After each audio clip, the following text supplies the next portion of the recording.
akan menjelaskan tentang mitos dan fakta seputar proklamasi. Yang pertama akan saya jelaskan, selama ini sebagian versi catatan sejarah menyebutkan bahwa pada malam menjelang proklamasi kemerdekaan Indonesia, Soekarno dan Hatta diculik oleh sekelompok pemuda ke Rengas Dengklok. Mereka dipaksa untuk menandatangani proklamasi. Menurut cerita tersebut, konon Soekarno dan Hatta tidak setuju dengan kelompok pemuda mengenai proklamasi kemerdekaan. Akibatnya kedua tokoh diculik ke Rengas Dengklok pada hari 16 Agustus. Mereka dipaksa untuk menandatangani deklarasi kemerdekaan yang dibacakan pada hari berikutnya pukul 10 pagi di gedung Jalan Pegangsaan Timur nomor 56. Faktanya, sama sekali tidak pernah ada perbedaan pendapat mengenai proklamasi tersebut. Hanya ada perbedaan pendapat mengenai bagaimana cara proklamasi itu harus terjadi. Sebagaimana diketahui, Soekarno, Hatta, dan Dr. Rajiman Widyadiningrat dipanggil menghadap ke Dalat, ke Indochina oleh Panglima Angkatan Bersenjata Jepang di Asia Tenggara saat itu, Jenderal Taoji namanya, untuk menerima keputusan pemerintah Jepang perihal kemerdekaan Indonesia. Diserahkan kepada Anda tuan-tuan untuk memutuskan kapan Indonesia akan merdeka, ujar Jenderal Taoji dalam pertemuan resmi di Dalat dengan tiga tokoh tersebut pada tanggal 12 Agustus 1945. Sekembalinya dari Dalat, bertemulah Soekarno, Hatta, dan Dr. Rajiman Widyadiningrat di Singapura dengan utusan dari anggota Panitia Persiapan Kemerdekaan Indonesia dari Sumatera, yakni Teuku Hasan, Dr. Amir, dan Mr. Abbas yang juga dalam perjalanan menuju Jakarta. Mereka juga telah mengetahui atas fakta bahwa Rusia menyatakan perang melawan Jepang dan mulai menginvasi Manchuria. Mereka setelah bertukar pikiran merasa yakin bahwa akhir pendudukan Jepang tidak akan lama lagi, bukan dalam hitungan bulan namun dalam hitungan pekan. Atas alasan itu, proklamasi kemerdekaan Indonesia harus dilakukan secepatnya. Setibanya di Jakarta pada tanggal 14 Agustus, Bung Karno menyampaikan pidato di Bandara Kemayoran kepada khalayak yang datang menyambutnya. Dulu saya katakan kepada Anda bahwa Indonesia akan merdeka sebelum tanaman jagung berbuah. Kini saya katakan kepada Anda bahwa Indonesia akan merdeka sebelum tanaman jagung berbunga. Yang maknanya Indonesia akan merdeka lebih awal daripada yang Bung Karno janjikan. Seperti itu. Selanjutnya pada siang hari 14 Agustus, Syahrir datang memberitahu kepada Bung Hatta bahwa Jepang telah meminta damai kepada sekutu dan bertanya kepada Bung Hatta bagaimana dengan kemerdekaan kita. Jawaban Bung Hatta bahwa soal kemerdekaan kita sepenuhnya ada di tangan kita. Menurut pendapat Syahrir adalah tidak tepat seandainya kemerdekaan diproklamirkan oleh panitia persiapan, sebab kemerdekaan Indonesia yang lahir dengan cara seperti itu oleh sekutu setidaknya akan dicap sebagai bikinan Jepang. Yang terbaik adalah jika Bung Karno sendiri yang memproklamirkan kemerdekaan melalui radio sebagai pimpinan rakyat atas nama rakyat. Bung Karno tidak sependapat dengan pemikiran Syahrir, karena baginya selaku ketua panitia persiapan tidak mungkin tampil tanpa bermusyawarah dengan anggota-anggota panitia lainnya. Dia bahkan ingin mengetahui lebih dulu langsung dari Gunsei Kanbu sendiri seputar kapitulasi Jepang. Nah, Gunsei Kanbu itu sendiri adalah kantor pusat dari pemerintah militer Jepang pada saat itu. Di sana ditempati oleh 3 pejabat, yaitu Gunsei Kiri, Gunsei Riken, Gunsei Kan, dan Gunseibu. Setelah pada hari berikutnya, tanggal 15 Agustus, diperoleh konfirmasi bahwa Jepang memang telah menyerah. Maka saya Bung Hatta memutuskan memanggil panitia persiapan untuk rapat pada pukul 10 pagi di kantor Dewan Sanyo, Jalan Pejambon 2. Disepakati kemerdekaan akan diproklamirkan secepatnya. Konstitusi tanpa banyak debat akan ditetapkan dan pemerintahan pusat maupun daerah akan disusun dalam beberapa hari. Anggota panitia persiapan dari luar Jawa diharapkan secepat mungkin agar kembali ke daerah masing-masing karena tidak tertutup kemungkinan mereka akan dipersulit dalam perjalanan oleh otoritas Jepang yang setelah kapitulasi mungkin akan bertindak sebagai kepanjangan tangan sekutu. Meskipun fakta bahwa Jepang telah menyatakan persetujuannya terhadap pengadaan Indonesia, namun pasukan Jepang di Indonesia bisa saja oleh sekutu diperintahkan untuk menekan dan menumpas gerakan kemerdekaan Indonesia. Mereka harus mempertimbangkan kemungkinan bahwa sekutu akan mencoba menempatkan Indonesia kembali di bawah kekuasaan Belanda. Jadi harus ada revolusi terorganisir untuk mempertahankan kemerdekaan, suatu perjuangan yang dilakukan oleh seluruh rakyat.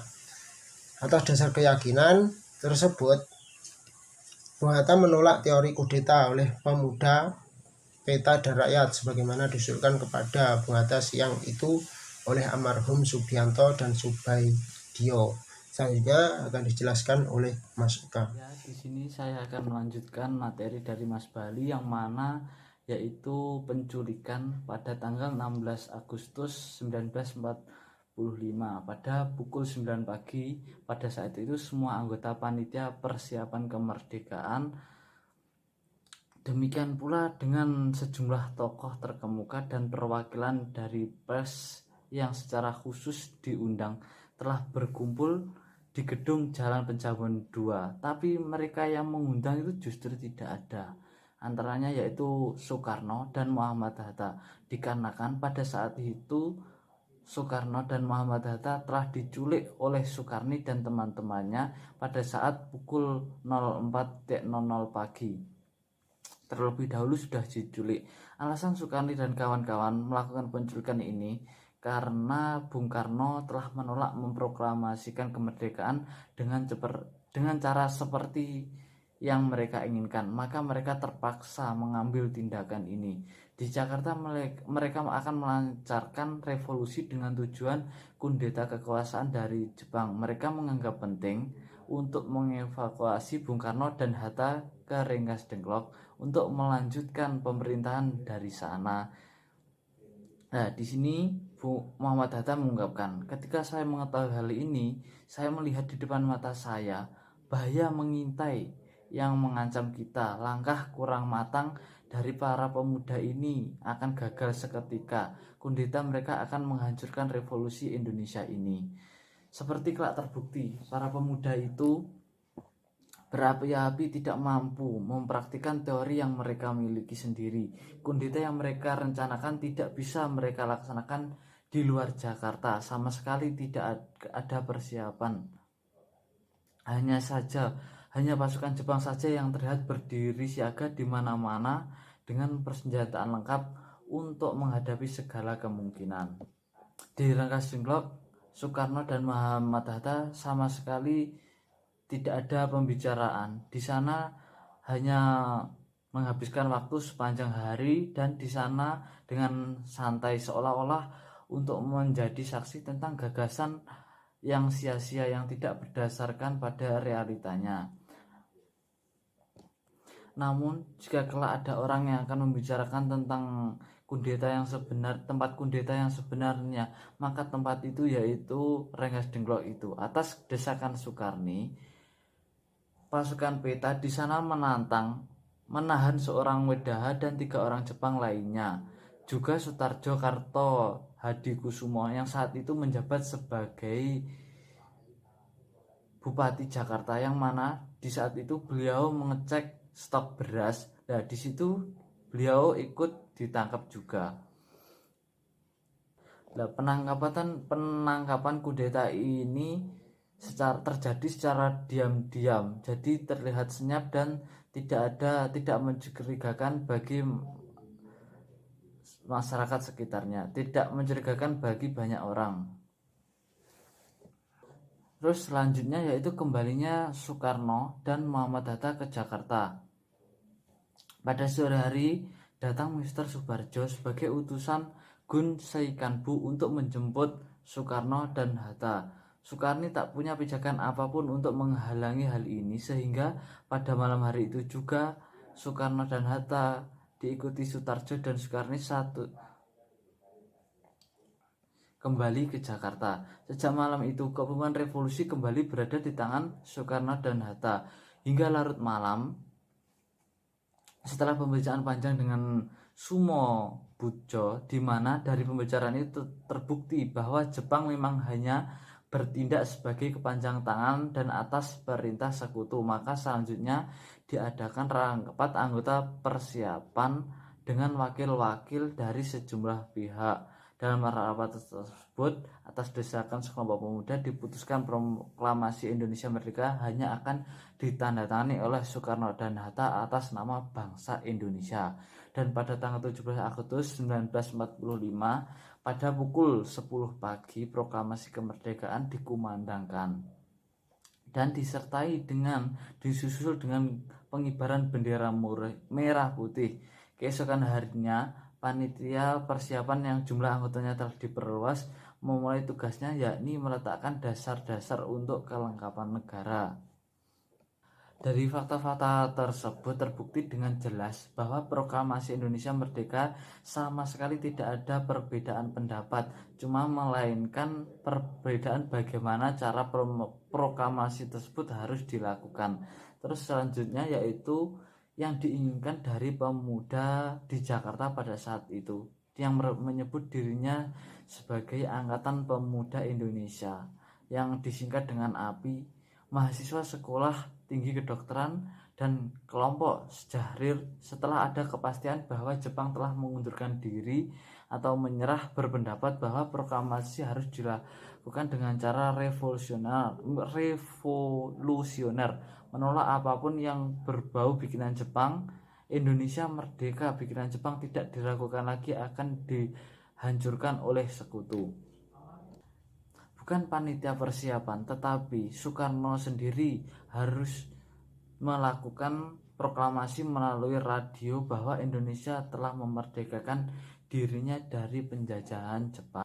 Namun di situ Soekarno dan Muhammad Hatta meyakini bahwa proklamasi harus ditetapkan oleh panitia persiapan yang dipandang mewakili seluruh rakyat Indonesia, jika perlu bahkan dapat ditambah dengan sejumlah anggota yang mewakili kelompok-kelompok tertentu. Meskipun perwakilan dari Jawa, Sumatera, Kalimantan, dan Sulawesi, Kepulauan Sunda Kecil, dan Maluku ditunjuk oleh Jepang, namun mereka tetap memberikan suara rakyat untuk Indonesia Merdeka. Rasa persatuan ini merupakan faktor sangat penting untuk pelaksanaan revolusi nasional, dan rasa persatuan internal ini harus mendapat bobot lebih berat dari semua pertimbangan hukum eksternal mengenai apakah badan ini atau panitia bikinan Jepang atau bukan. Ya, selanjutnya akan disampaikan oleh Mbak Sofi. Nah, di sini saya akan menjelaskan tentang perbedaan prinsipil. Nah, dalam seputar proklamasi juga ada perbedaan prinsipil, di mana perbedaan mendasar dapat dilihat dari kelompok Soekarno-Hatta yang dipandang mengikuti jalur legal, sedangkan di sisi lain kelompok gabungan antara API, para mahasiswa, dan Syahrir itu disebut sebagai jalur revolusioner. Nah, kelompok yang kedua ini yang terlihat seperti revolusioner, yang disebut sebagai revolusioner tadi, jalan yang mereka ikuti tampaknya mengarah ke Indonesia Merdeka sebagai hasil dari inisiatif mereka sendiri, bukan bikinan Jepang. Nah, mereka ini berasumsi bahwa mereka bisa merdeka sendiri tanpa bantuan dari Jepang. Maka mereka membentuk suatu kelompok yang disebut revolusioner. Nah, tapi di sisi lain masih ada kelompok Belanda yang menginginkan berkuasa kembali di Indonesia. Nah, di sini Belanda ini tidak akan peduli Indonesia itu merdeka dari hasil jerih payahnya sendiri ataupun bantuan Jepang. Bagi Belanda, mereka yang berevolusi dan menghilangkan otoritas Belanda harus ditumpas. Bagi kelompok revolusioner, terlepas dari kaitannya dengan masa lalu, mereka seharusnya memilih orang yang namanya lebih bersih dari apa yang disebut kolaborasi dengan Jepang. Nah, di sini bagi revolusioner, jika mereka itu menginginkan kemerdekaan yang bersih tanpa campur tangan Jepang, maka mereka harus memilih orang yang tidak ada kaitannya dengan kemerdekaan yang dibentuk dan direncanakan oleh Jepang, seperti orang-orang yang ada di yang mengikuti PPKI dan BPUPKI, bukan dari itu, karena itu adalah forum bikinan Jepang untuk Indonesia merdeka. Nah, tapi kenapa mereka itu memilih Soekarno dan Hatta, padahal Soekarno dan Hatta itu masih bagian dari BPUPKI. Nah, dari hal ini seharusnya para kaum revolusioner ini tidak memilih Soekarno dan Hatta, karena kan sudah jelas bahwa Soekarno-Hatta itu seperti yang saya katakan tadi, mereka bagian dari BPUPKI. Tapi kenyataannya kelompok revolusioner ini tidak bisa lepas dan selalu bergantung kepada Soekarno-Hatta. Seharusnya mereka memilih orang lain yang tidak ada kaitannya dengan Jepang. Nah, dari sini kelompok revolusioner ini terdapat beberapa kelemahan internal. Dari sini kita bisa melihat bahwa mereka itu memiliki kelemahan internal, yaitu kelemahan yang ada di dalam organisasi itu sendiri, kelompok itu sendiri. Ya, yang pertama itu tidak dapat menciptakan ketertiban dalam situasi yang mereka ciptakan. Seperti contohnya tadi, mereka itu bergantung kepada Soekarno dan Hatta. Nah, dari situ pasti ke belakangnya mereka juga akan mengalami konflik. Dan yang kedua adalah tidak adanya kesatuan dalam cita-cita mereka. Dari sini yang kita lihat bukanlah suatu kemenangan para pemuda, tetapi penculikan Soekarno dan Hatta ke Rengas Dengklok dan kepulangan keduanya ke Jakarta, setelah dipulangkan lagi ke Jakarta itu menjadi salah satu bukti sejarah bahwa tindakan politik tanpa perhitungan akan selalu mengarah kepada kebangkrutan. Nah, suatu bukti sangat kuat atas politik yang lemah. Kan dari mereka tidak melakukan formasi-formasi yang matang, ya, kayak rencana mereka itu tidak matang. Jadi bisa menyebabkan kekacauan itu tadi. Nah, akibat dari penculikan Soekarno-Hatta tersebut, proklamasi Indonesia Merdeka yang pada awalnya telah ditentukan oleh Soekarno-Hatta dan kawan-kawan pada tanggal 16 Agustus 1945 itu harus tertunda 1 hari dan akhirnya terlaksana pada tanggal 17 Agustus 1945 atas desakan para pemuda itu tadi. Jika para pemuda itu tidak gegabah, seharusnya Indonesia itu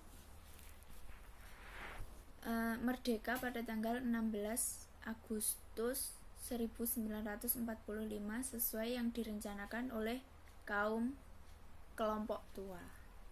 Sekian presentasi dari kelompok kami. Apabila banyak kesalahan, mohon maaf. Akhirul kalam, wassalamualaikum warahmatullahi wabarakatuh.